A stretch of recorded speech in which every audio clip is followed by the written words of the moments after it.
हमारे देश में भी और हमारे इस छोटे से द्वीप समूह में भी ये जो आयोजन किया गया है, मैं ये दूसरी बार अटेंड कर रही हूँ। उससे पहले भी मैंने एक बार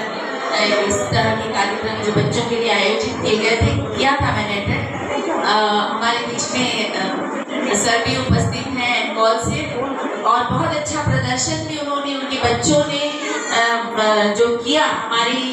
दिव्यांग बच्चों के लिए, दिव्यांग लोगों के लिए, वो एक बहुत अच्छा इनिशिएटिव है। और मुझे ये लगता है कि जो आज की जनरेशन है वो इस तरह के हमारे जो दिव्यांग जन है इनके लिए भी हम अपनी तरफ से कुछ वॉलंटरली समय दे पाए या अपना योगदान किसी भी तरीके से दे पाए, ये हमारे लिए बहुत महत्वपूर्ण है। और युवा पीढ़ी को इस तरह से समय देते हुए, देखते हुए अच्छा लगता है कि वो आगे और भी लोगों को और भी बच्चों को इस तरह से मोटिवेट करें। मैं एक बात ये कहना चाहूँगी, यहाँ उपस्थित जो पेरेंट्स हैं खासकर, कि जो उनकी पीड़ा है अपने बच्चों को, अपने परिवारजनों को जो दिव्यांग है उनको पालने पोसने, और उनको इस स्थिति में उनकी जो चिंता रहती है कि किस तरह से हम अपने लोगों को इस काबिल बना सके कि कल हम हो ना हो लेकिन हमारे बच्चे हैं, हमारे परिवारजन हैं, बहुत अच्छी जिंदगी समाज में जी सके, ये उनकी पीड़ा है। और ये सही है कि इस दिशा में डायरेक्टेड सोशल वेलफेयर हो या दूसरे संगठन वो बहुत अच्छा काम कर रहे हैं। और जैसे हमने अभी सुना एसडीएम साहब से कि किस तरह से उन्होंने बहुत जल्दी में, क्योंकि पिछली बार जब मैं आई थी तो बहुत सारी समस्याएं थी, मैं वहाँ नहीं थी उस समय, तो बहुत सारी समस्याओं के बारे में हमने जाना था और सभी ने ये आश्वासन दिया था कि आने वाले समय में हम एक पूरा प्रयास करेंगे कि जो भी कमियां आज यहाँ पर दिखाई देती हैं और उसको लेकर जिस तरह से एसडीएम सर ने इनिशिएटिव लिया, बहुत सारी समस्याओं को सुलझाया भी और आश्वासन दिया है कि भविष्य में हम ये सारी जो समस्याएं हैं इनका निवारण करने की पूरी कोशिश करेंगे।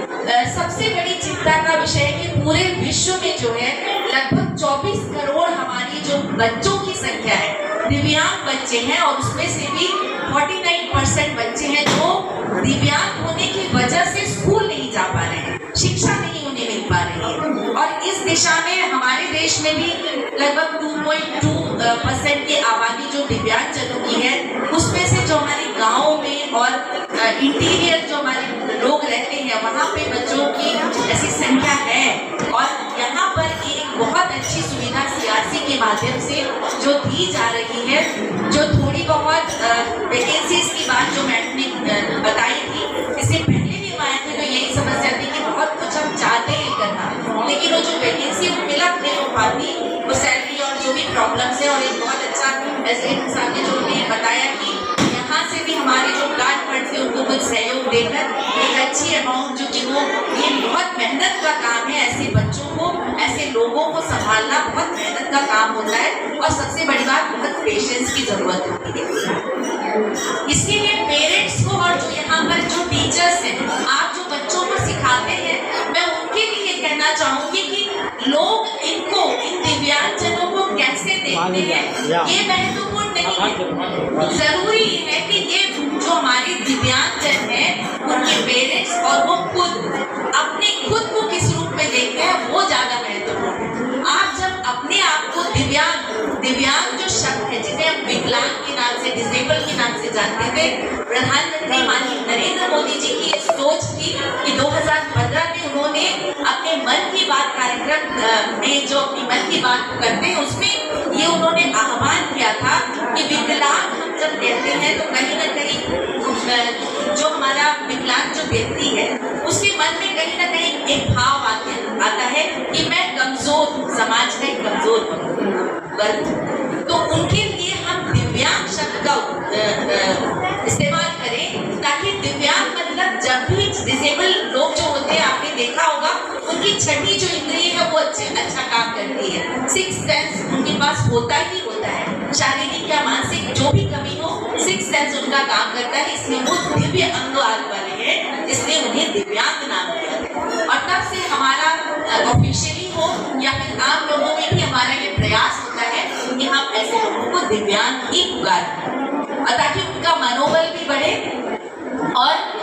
आगे चलकर जिस तरह से ट्रेनिंग आप दे रहे हैं ये बहुत अच्छी शुरुआत है। कि हमारे ये बच्चे आगे चलकर इस काबिल बन सके। मैं आप सभी बच्चों के लिए ये कहना चाहूंगी, एक बात और भी शायद आपकी टीम को इस बात की जानकारी होगी कि पहले दिव्यांगता में केवल 7 कैटेगरीज हुआ करती थी। रीता मैम को बहुत अच्छे से पता होगा। और आज वो 2016 के अधिनियम के बाद में ये 21 कैटेगरीज इसमें आ गई है, जिसमें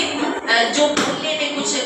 थोड़ा बहुत भी प्रॉब्लम है या देखने में या और भी लोगों को इसमें शामिल किया गया। तो आज वो 21 कैटेगरी के लोग दिव्यांग में आते हैं। और 2016 के बाद एक ऐसा अधिनियम आया जिसके बारे में हर एक पेरेंट्स को और समाज के सभी लोगों को ये जानना जरूरी है कि यदि हम किसी दिव्यांगजन को छेड़ते हैं या उन्हें परेशान करते हैं या उनको चिढ़ाने के लिए कुछ ऐसा बोलते हैं तो उसमें आपको 2 साल का कारावास और 5 लाख रुपए देने की सजा हो सकती है। इस बात को समाज के हर वर्ग को, हर लोगों को और खासकर पेरेंट्स को ये जानना बहुत जरूरी है, ताकि हम अपने बच्चों को, जो हमारे सही है, अच्छे हैं बच्चे शारीरिक मानसिक रूप से, उनको भी, जो खासकर कॉलेजेस के बच्चे हैं, युवा पीढ़ी है, उनको भी ये जानना जरूरी है कि अपने दोस्तों में, अपने सर्कल में, अपने आस पड़ोस में जब आप ऐसे दिव्यांगजनों को देखें तो कृपया कभी भी ऐसे शब्दों का इस्तेमाल ना करें कि जो उन्हें नीचा उन्हें महसूस हो, क्योंकि इसकी वजह से आपको 2 साल की सजा और 5 लाख तक का जुर्माना भी हो सकता है। तो इस बात का जरूर ध्यान रखना चाहिए। और ये केवल हमारे ऐसे दिव्यांगजनों की सुविधा के लिए बनाया गया था। मैं आज यहाँ अपने बच्चों के लिए, दिव्यांग बच्चों के लिए जिन्होंने ये परफॉर्मेंस दी, कितनी खुशी आज उनके लिए कुछ समय, कितनी खुशी का भी, ताकि सबके साथ मिलकर उन्होंने डांस किया।